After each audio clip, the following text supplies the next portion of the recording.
Hello, this is the Eye of the Swarm, and, well, let's just say something rather different is happening for this episode of Analysis of the Colossus, and, well, I'm just gonna let you watch this cinematic play and talk to you when it's done, and we'll see the Master of Light and Dark. Lord Emon!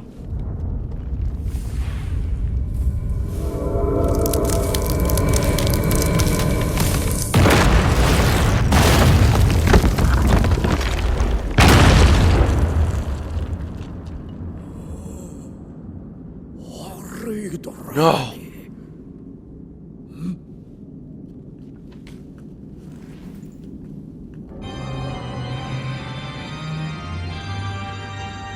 All 16 Colossi have been defeated, and if you're wondering how Wanda keeps coming back every time he is possessed by those tentacled things, well, this should help, and also we will possibly get a better look at this Colossi dead, but probably not. Anyway, it seems the rain has stopped, and this place looks very nice. Anyway, as you can see right here, it seems the power of Dormin can allow any creature to temporarily fly. Now let's get back to Lord Emon and his gods.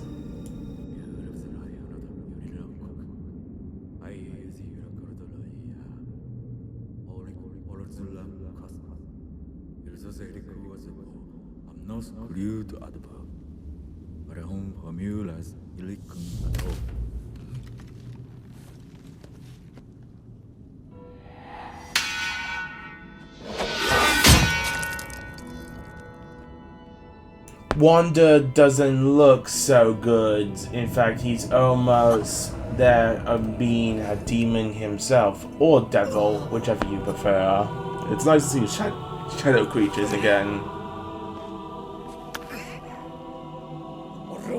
I don't believe this. So it was you, after all. Have you any idea what you've done? You used the forbidden spell as well. To be reduced to such a sight!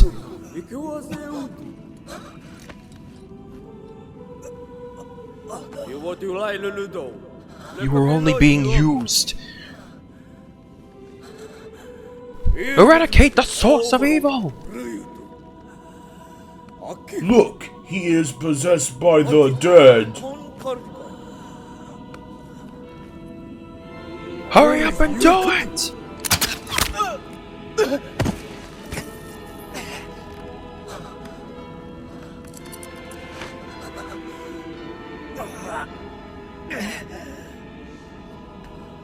It is better to put him out of his misery than to exist cursed as he is.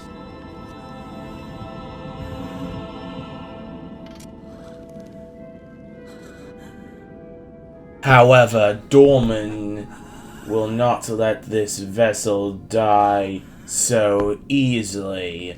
After all, he is a being of life and death itself, or a master of light and dark. And, well, now let's have a look at one of the most favorite villains of mine, as well as his good voice. Take it away, big guy.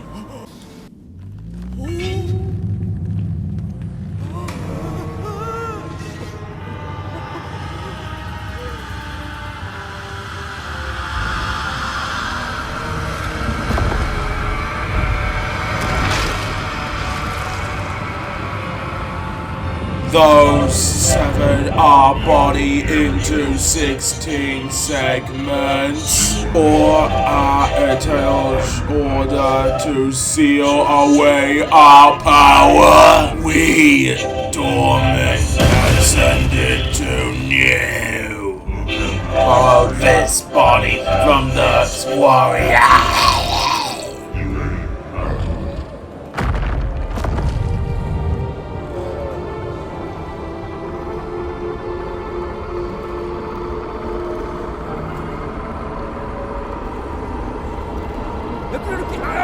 Place a seal over the entire shrine before it's too late! Now we'll have a look at Dormin himself, the true final boss of Shadow of the Colossus, and he looks pretty cool, I have to say. A colossal being, a demonic demon in shadows with those beautiful blue eyes. They look very nice, and, well, Dormin actually has both male and female pronouns, and is referred to as we. Anyway, here's the concept art. I think I like the one at the top with a more bull-like head. Anyway, now let's actually get into his name. The word Dormin basically in Greek means to sleep or in sleep, which seems kind of fitting. It also could be a backwards version of Nimrod, aka the guy who made the Tower of Babel.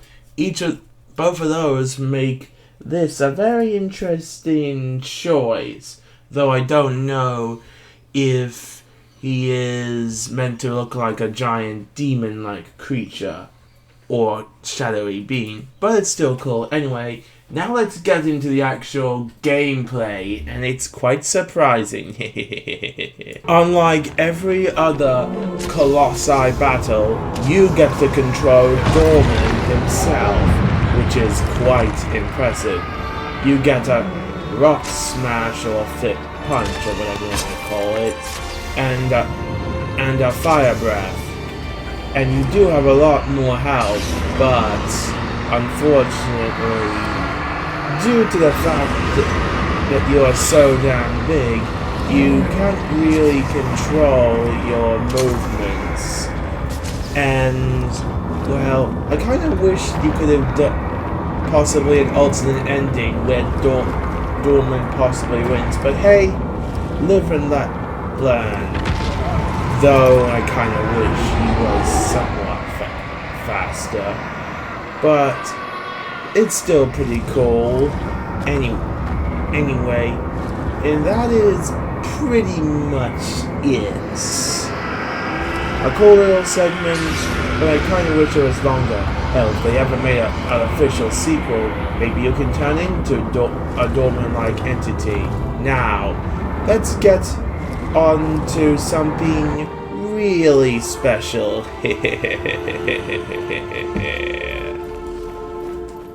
That's right, my own little fairy tale involving Dormin himself.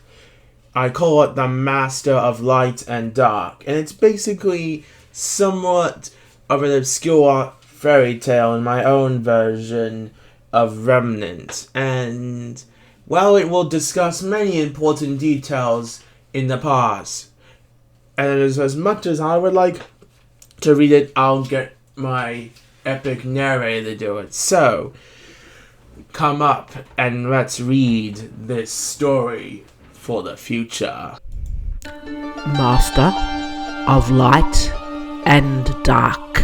A long time ago, there existed a place that began from the resonance of intersecting points. They are memories, replaced by ends and noughts, and etched into stone. Blood, young sprouts, sky, and the one with the ability to control beings from light. In that world, it is said that if one should wish it, one can bring back the souls of the dead.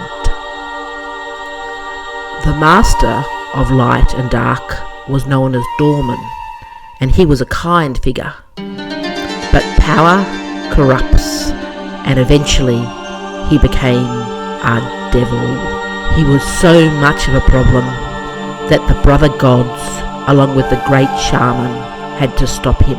He was divided into 16 beings made of flesh and stone. They were the Colossi. For some time, there was a great peace, until the death of a powerful wizard.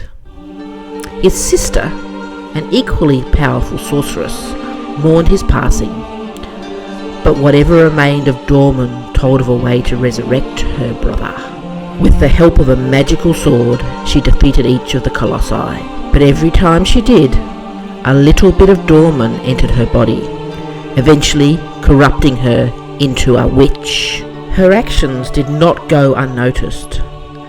The very beings who sealed Dormin's power away in the first place came to stop her, but they were too late. Dormin, the great devil, possessed the witch and became an even greater power than he was before. The brother gods were practically helpless, even when they became dragons, because Dormin started fusing with them and became even more powerful. But all was not lost. The shaman, with his quick wits, threw a sword into a pool of water, which dragged the great being into the water, changing him back into a more harmless state. They even managed to save the witch. However, she was changed from this experience and became dark. She was locked away in a tower, where she became even more twisted. That was because deep inside her soul, Dormin still lives. And if he is ever awakened, the Master of Dark and Light will consume this remnant of a world. That is the story, and what do you guys think? It will be very important in the future. And I really did enjoy making this analysis of the Colossus, and I really hope I can do something similar to this in the future, though I do have plans for something else relating to Shadow of the Colossus, a possible secret episode. Anyway, before anything like that, let's see the ending of Dormin. Well, you know what to do. Take it away, Lord Eamon.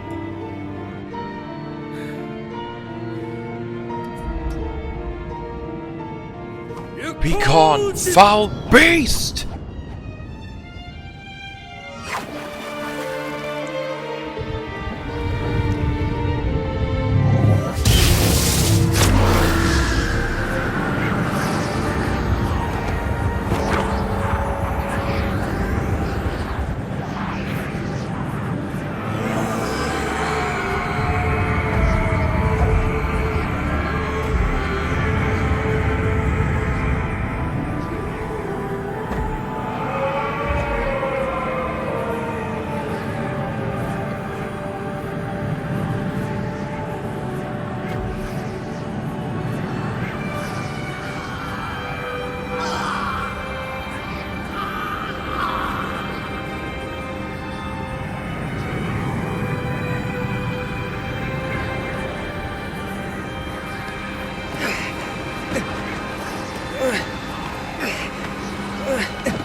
It's not over.